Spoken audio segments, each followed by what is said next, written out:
अस्सलाम वालेकुम। मैं रमेश कुमार राठौड़, कोऑर्डिनेटर पाकिस्तान हिंदू काउंसिल। जैसा कि आप सबको पता है, गुज़िश्ता रात हैदराबाद में एक इंतहाई अफसोसनाक वाक़या पेश आया, जिसमें हैदराबाद के मशहूर doctor skin specialist Dharmdev Rathi साहब का कत्ल हुआ।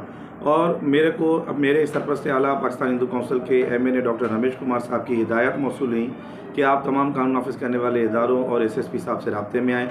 जब मैंने SSP साहब से रब्ता किया तो उन्होंने 15 मिनट के अंदर अपना रिस्पॉन्स देते हुए वक़्वा पे आए और उन्होंने पुलिस कार्रवाई का बहुत तेज़ी से आगाज़ किया और यकीन दिलाया कि क्राइम सीन पे हमारे साथ मौजूद रह के कि मैं बहुत जल्द मुजरमान को गिरफ़्तार करूँगा।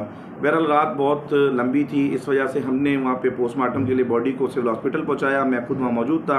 डॉक्टर रमेश साहब को वक्तन ब वक्तन तफसीलात शेयर करता रहा। सुबह तक मैं अब घर पहुँचा, जब मैंने थोड़ा रेस्ट किया तो मैंने चाहा कि मैं इंतज़ामिया के साथ राब्ते में तो रहा था।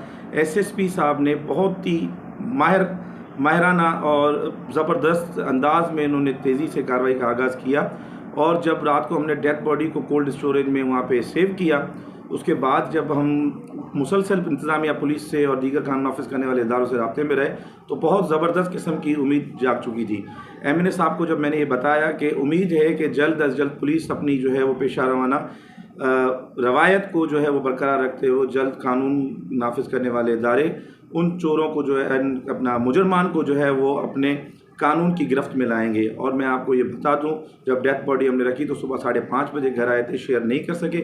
लिहाजा अब खुशखबरी ये है कि हैदराबाद में जो रात को वाक़या पेश आया था उसके तमाम तर मुजरमान जो है SSP साहब ने, हैदराबाद के SSP अमजद शेख साहब ने बहुत ही ज़बरदस्त कार्रवाई करते हुए उनको गिरफ़्तार कर लिया है। बाकी तफसीलात हैदराबाद की पुलिस आप तक मुहैया करेगी और मैं आपको ये तफसीलात ज़रूर शेयर करूँगा कि हमारे पाकिस्तान हिंदू काउंसिल के सरपरस्त MNA डॉक्टर रमेश साहब, यहाँ चंद इसरानी साहब, इन सब ने बहुत ही ज़बरदस्त किरदार अदा किया और खुसूसी तौर पे अमजद शेख साहब ने जो कार्रवाई की उसमें गिरफ़्तार किया उन मुजरमान को। और उम्मीद करते हैं कि कानून नाफिज करने वाले इदारे तमाम तर मुजरमान को कानून के कटघरे में ला के इनका शिकंजा जो है कानून के हाथ में ज़रूर देंगे। शुक्रिया।